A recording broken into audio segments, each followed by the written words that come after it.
Assalamualaikum warahmatullahi wabarakatuh. Alhamdulillahirabbil alamin, wassalatu wassalamu ala asyrafil anbiya'i wal mursalin sayyidina Muhammadin wa ala alihi wa sahbihi ajma'in, amma ba'du. Bapak-bapak, ibu-ibu, para jamaah sholat Isya dan sholat tarawih Masjid Al-Mukminin Kelurahan Serdang rahimahullah. Di kesempatan malam hari ini, di kesempatan yang singkat kurang lebih 15 menit ini, tema yang akan saya sampaikan karena masih di awal Ramadan, maka tema yang akan saya sampaikan adalah tentang Fadha'ilu Syahri Ramadan. Fadha'il bentuk jamak dari kata fadilah, artinya keutamaan. Jadi fadha'il artinya keutamaan Syahri Ramadan, bulan Ramadan.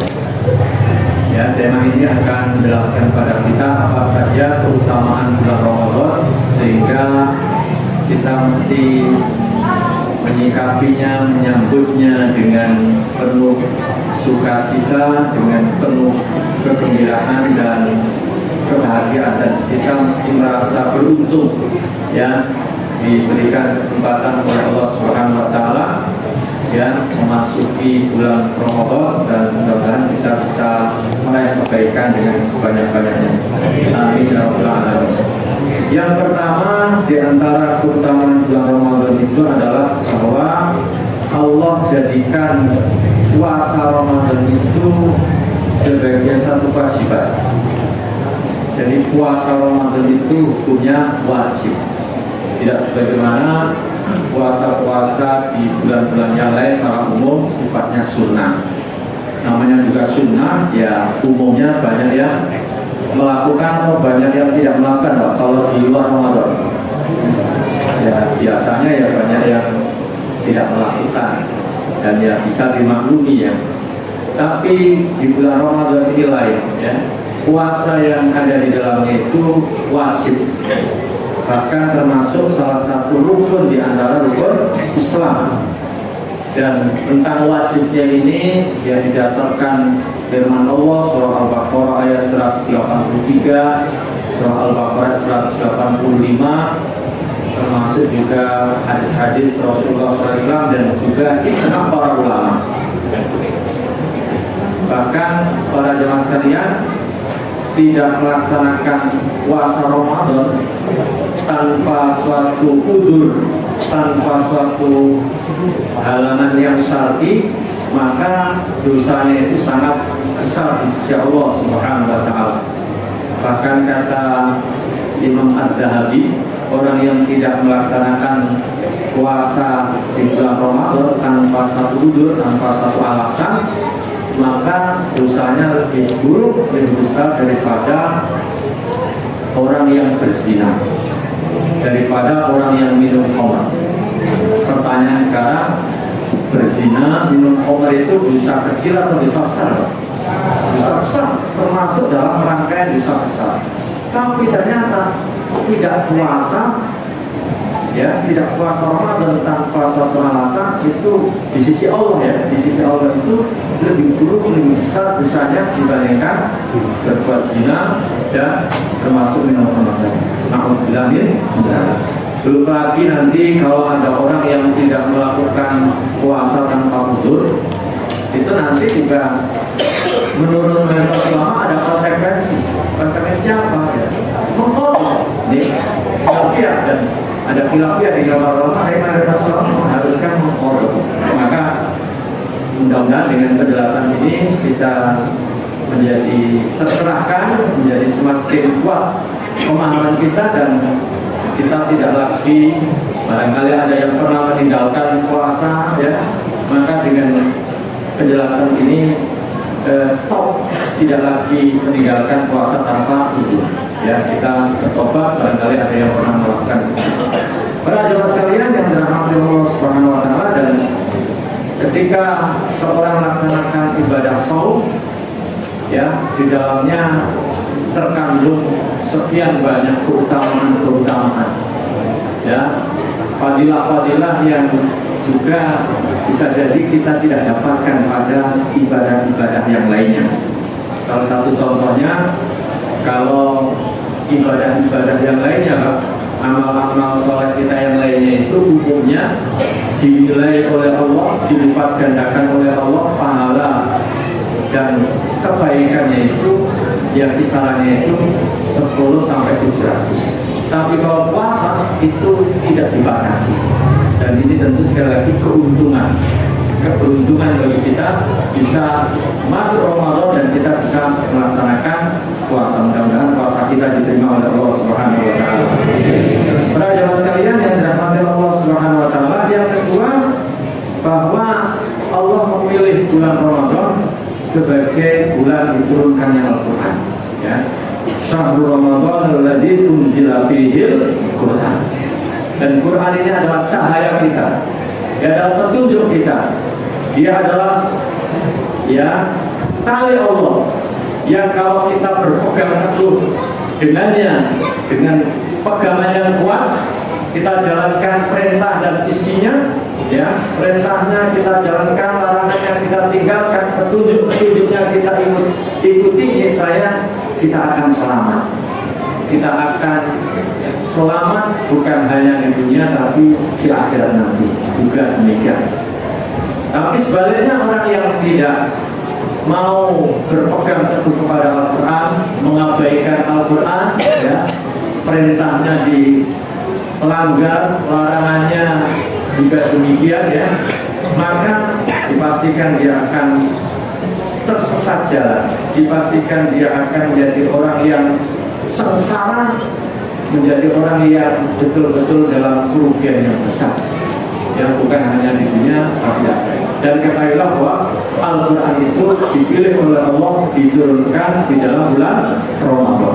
Dan ternyata bukan hanya Al-Quran saja, tapi kitab-kitab yang lainnya, bahkan suku-suku yang lainnya, menurut satu keterangan juga diturunkannya pada bulan Ramadan. Dan ini sekali lagi juga menunjukkan keutamaan dan keistimewaan daripada bulan di mana kita saat ini berada.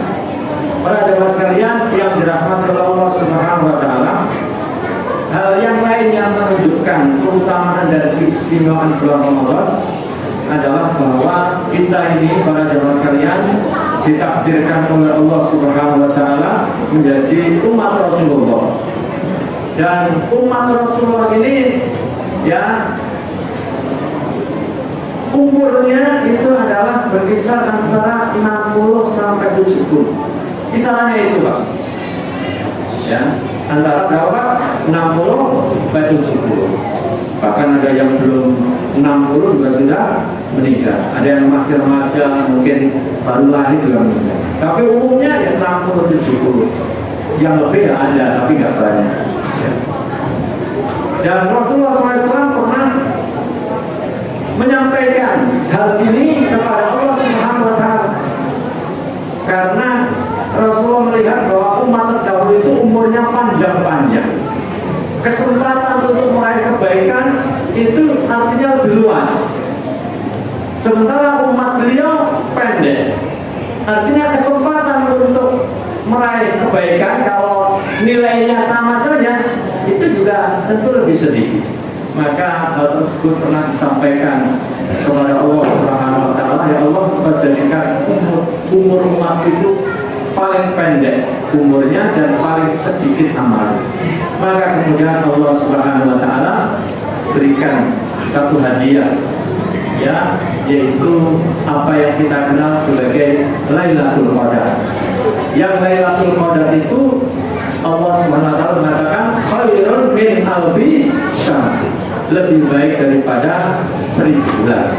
Artinya bahwa ketika seseorang pada Lailatul Qadar itu melaksanakan amal soleh apapun itu bentuknya, baik di masjid atau di mana saja, bertepatan dengan Lailatul Qadar, maka nilainya bisa lebih baik daripada 1000. Bukan sama, lebih baik. Dan Lailatul Qadar itu adanya di bulan bisa dibayangkan para jemaah sekalian kalau kita semua bersemangat ya pada setiap Ramadan, sehingga kemudian setiap Ramadan yang kita lalui bisa meraih kebaikan Lailatul Qadar tersebut, maka meskipun usia biologis kita itu sedikit pendek, tapi karena kita dapat Lailatul Qadar yang itu ada di bulan Ramadan tadi, maka umur yang singkat tersebut bahkan mungkin bisa mencapai, bisa melampaui, bisa lebih baik, lebih utama daripada apa yang dicapai umat-umat terdahulu. Dan sekali lagi Lailatul Qadar adanya di bulan Ramadan. Ma'asyiral muslimin rahimani wa rahmatullah. Di antara keutamaan lainnya dalam bulan Ramadan ini adalah bahwa puasa Ramadan yang kita laksanakan, kemudian qiyam Ramadan yang seperti kita lakukan malam hari ini, kalau kita lakukan dengan iman dan ihtisaban, maka niscaya itu akan menjadi kafarat terhadap dosa-dosa kita. Ya. Para jemaah sekalian yang dirahmati Allah Subhanahu wa taala, maka jangan sampai kita yang oleh Allah Subhanahu wa taala diberikan kesempatan masuk kepada bulan Ramadan kemudian kita sia-siakan. Jangan sampai kita sebagaimana doa Jibril, perkataan Jibril yang kemudian diaminkan oleh Rasulullah SAW. Jibril pernah menyampaikan beberapa kalimat yang itu bisa diartikan sebagai satu doa, dan setiap doa itu diaminkan oleh Rasulullah SAW. Di antara doanya itu apa? Doanya itu adalah rohima'an turajil, rohima'an turabdid.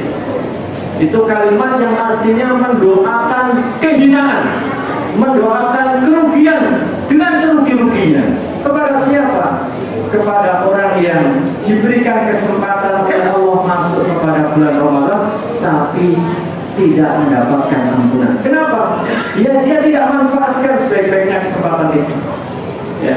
Padahal normalnya kalau mengikuti petunjuk Nabi, Rasulullah mengatakan man shoma Ramadhana imanan wa ihtisaban ghufira lahu ma taqaddama min dhanbi.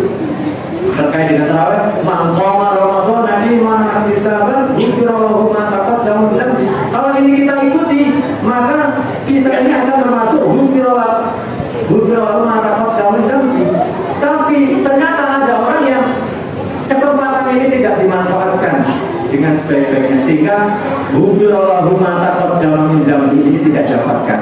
Maka layaklah dia yang masuk dalam doa tersebut, doa untuk mendapatkan kehinaan dan kerugian. Na'udzubillah min dzalik.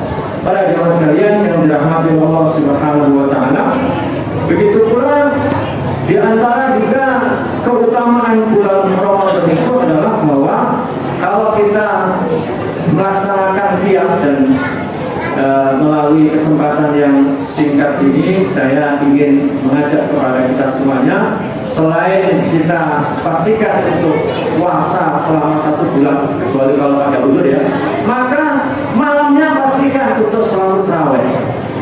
Dan tarawih itu yang paling utama ya berjamaah.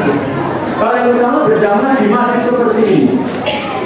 Lebih-lebih lagi diutamakan, dianjurkan sekali berjamaahnya itu sampai selesai. Jangan sampai baru dapat 8 rakaat terus pulang. Ada nggak? Mungkin ada ya. Niatnya sih baik ya, niatnya itu sebenarnya baik karena saya nanti malam mau sholat lagi ya. Ya nanti saya tutup pikirnya nanti. Boleh nggak seperti itu? Boleh saja. Kalau pertanyaannya boleh ya boleh-boleh saja. Tetapi itu tidak afdol, tidak utama. Pastikan kalau kita tidak ada udzur tertentu, udzur syar'i, maka kalau kita sholat tarawih misalnya di masjid ini, ikuti sampai selesai. Kenapa? Karena kata Rasulullah SAW, innahu man qama ma'al imam hatta yansarifa kutiba lahu qiyamul lailah. Orang yang sholat bersama imam sampai selesai, imam yang tarawih dia tarawih, witir dia ikut witir sampai selesai, maka dicatat baginya seperti sholat sepanjang malam, seperti sholat semalam suntuk. Sholat kita ini kalau dihitung itu nanti nggak sampai setengah jam, Pak. Kita imam-imam itu dipesenin oleh pengurus, Pak jangan lama-lama ya. Nggak tahu saya tadi termasuk lama atau enggak ya. Perasaan sih ya biasa-biasa, tapi nggak tahu ya kalau kelamaan ya maaf. Tapi artinya bahwa sholat kita yang singkat tadi itu, kalau kemudian kita ikuti sampai selesai, nilainya itu seperti kita sholat semalam suntuk, Pak. Semalam suntuk itu ya semalaman. Malam itu ya dimulai dari maghrib sampai subuh. Ya, maghrib sekarang taruhlah jam 6, subuh jam 4 ya Pak ya. Berarti sekitar 10 jam. Ada nggak di antara bapak-bapak, ibu-ibu di sini yang sanggup berdiri tegak 10 jam untuk sholat? Kayaknya wajah-wajahnya ini nggak ada ya yang sanggup ya, sama dengan saya. Tapi dengan sabar sholat ya, terawih sampai selesai, maka nilainya dapat nilai seperti sholat panjang malam. Oleh karena itu ya sabar sampai dikit. Para jamaah sekalian yang dirahmati Allah Subhanahu wa taala. Kemudian di antara terakhir juga ya, karena waktunya juga dibatasi, bahwa di antara keutamaan bulan Ramadan itu adalah bahwasanya seseorang manakala misalnya diberikan, misalnya bapak-bapak, ibu-ibu ada yang ya punya kelebihan rezeki, terus kemudian bisa melaksanakan umroh di bulan Ramadan, maka nilainya itu seperti melaksanakan ibadah haji ya. Rasulullah pernah berkata kepada seorang wanita ya, faktamil faidah ja'a Ramadan faktamil, jika nanti telah tiba bulan Ramadan, kalau bisa kamu lakukan umroh. Fa inna umratan fihi ta'jilu hajjatan, sesungguhnya umroh yang dilakukan di bulan Ramadan maka itu sepadan dengan melaksanakan ibadah, sepadan nilainya Pak ya. Tapi itu tentu tidak menggantikan ibadah haji yang wajib ya, kalau dia punya harta dan belum haji ya dia berwajib. Tapi ini artinya bahwa umroh di bulan Ramadan itu punya keutamaan dibandingkan umroh di selain Ramadan. Dan sekali lagi ini semakin menambah keutamaan bulan Ramadan yang saat ini kita berada, dan karena itu kita mesti sikapi dengan keceriaan, dengan kebahagiaan jiwa, dengan semangat ya. Kita mesti merasa beruntung Pak, karena banyak saudara kita yang tidak menangi Ramadan. Kita menangi, dan ini harus kita merasa bersyukur. Dan orang beriman itu mesti selalu gembira, selalu bersyukur dengan segala keadaan, apalagi itu adalah satu karunia yang bukan hanya karunia yang remeh-temeh. Ramadan ini adalah karunia yang sangat besar, sangat agung, yang itu sekali lagi harus disikapi dengan penggembiraan. Saya kira ini yang bisa disampaikan, mudah-mudahan apa yang disampaikan meskipun ini ya ulasan-ulasan ya, tapi mudah-mudahan mengingatkan kita dan menjadikan kita ya lebih semangat, apalagi masih di awal-awal. Jangan sampai masih di awal-awal sudah Pak ya. Ini harus semangat, dan semangat ini harus kita jaga sampai akhir ya. Amin ya rabbal alamin. Subhanallah hamdika asyhadu an la ilaha illa anta astaghfiruka wa atubu ilaik. Assalamualaikum warahmatullahi wabarakatuh.